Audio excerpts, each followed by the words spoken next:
Hello everyone, আমরা তো ভোরবেলা লং ড্রাইভে গেছি, সেটা তো তোমরা অনেকেই দেখেছো। তো দেখো এখানে কিন্তু আমরা দুই টোনাটুনি আর আমার বোনরা দুই টোনাটুনি, ঠিক আছে, বেরিয়ে পড়েছিলাম এখন লং ড্রাইভে যাওয়ার জন্য। আর আমাদের তো একেবারে উঠলো ড্যাশ, তো কটক যাই। তো চলো, সারা রাত ধরে কিন্তু ঘরে কাউতালি করেছি, করার পরে হুট করে মনে পড়লো তোমাদের দাদাভাই যে চলো শিয়ালদায় যাওয়া যাক। তো সেই কারণে শিয়ালদায় এখন আমাদের ফার্স্ট মানে লোকেশন হচ্ছে, মানে ঘর থেকে বেরিয়ে আমাদের লং ড্রাইভ হচ্ছে শিয়ালদা সোজা। কেননা ভোরবেলা কিন্তু আমরা এখন যাব মাছ আনতে।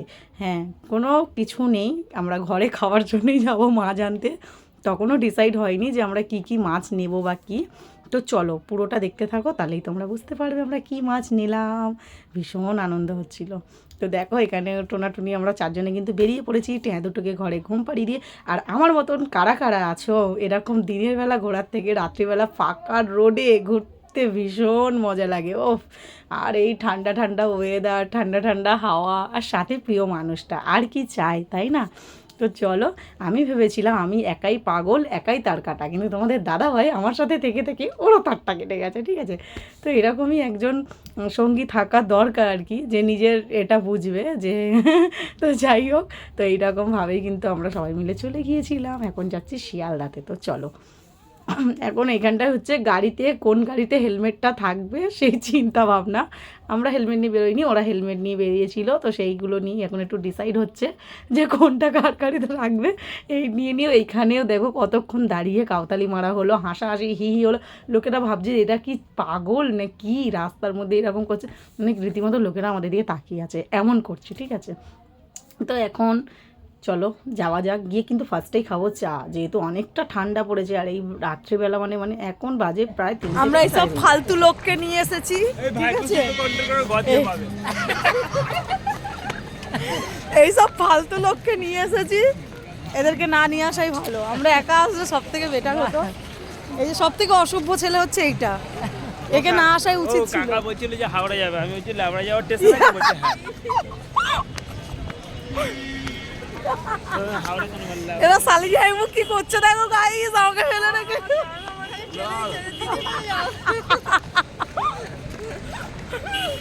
এরা যা তা করছে রাস্তায় এসে, মানে বোঝা যাচ্ছে এরা কি কি করতে চাইছে। তো এরা রাস্তার মধ্যে কি নাটকটা শুরু করেছে তোমরা দেখতেই পেলে। তো চলো এখন আমরা খেয়ে নেবো একটু চা, কেননা প্রচণ্ড ঠান্ডা পড়েছে। তো সেই জন্য এখন বসে পড়েছিলাম চা খাওয়ার জন্য। আমি কিন্তু সচরাচর চা খাই না, আর বাইরে এসে মাটির ভাঁড়ে চা খাওয়ার কিন্তু মজাটাই আলাদা। তো চারজনে মিলে এখন চা খেয়ে নিলাম, নিয়ে এখন আমরা ঢুকবো মার্কেটে। তো সেখানে গিয়ে কিছু কেনাকাটা করব। আর সাথে যদি থাকে প্রিয় মানুষটা, গরম গরম চা খাওয়ার কিন্তু মজাই আলাদা। তো চলো এখন দেখো, তো এরা দেখো কোলে নিতে বলছে, আমার বোন আর হাঁটতে পারছে না, তারপরে কোলে তো বাধ্য হয়ে নিতে পারলোই না। তো এখানে এখন মাছ বাজারে ঢুকে গেছি। তো তোমরা কারা কারা গেছো মাছের আড়তে? আমি না অনেক দিন মানে এই নিয়ে দুবার গেলাম। একবার গেছিলাম আমার বেস্টির সাথে, সেটাও তোমরা দেখেছো, অনেকেই অনেক ভালোবাসা দিয়েছো, আর ইউটিউবে তো আমি আরও ভালোবাসা পেয়েছি বলতে পারো। তো এখানেও এই নিয়ে আমি সেকেন্ডবার আসলাম, তখন ওরা যায়নি, সেই জন্যে ওদেরকে এবারে জোর করলাম চল। একটা বড় কাতলা মাছ নিয়েছি, দেখতে পাচ্ছ তো। তো বড় দেখে একটা কাতলা মাছ নিলাম, চিংড়ি মনের মতন পাইনি বলে নিইনি। তো এইখানে মাছটা নিয়ে দেখো কী করছে, মাছটা নিয়ে কি করছে দেখো। তো আমার একটু প্রিয় খাবার নিয়ে নিলাম, আমলকি। আমলকি কিন্তু আমি ভীষণ ভালোবাসি, তো এটা অন্যরকম খাওয়ার জন্য। তো তারপরে এখন বাড়ি যাব, ভোরের আলো ফুটতে রয়েছে কিন্তু। তো এখন বাড়ি যাওয়া যাক। ভিডিওটা কেমন লাগলো জানিও, আর আমার মতন এরকম রাত দুপুরে ঘুরতে যেতে কারা কারা ভালোবাসো সেটাও কিন্তু জানিও। তো চলো ভিডিওটা কেমন লাগলো জানিও। আজকের মতো টাটা বাবাই অ্যান্ড টেক কেয়ার।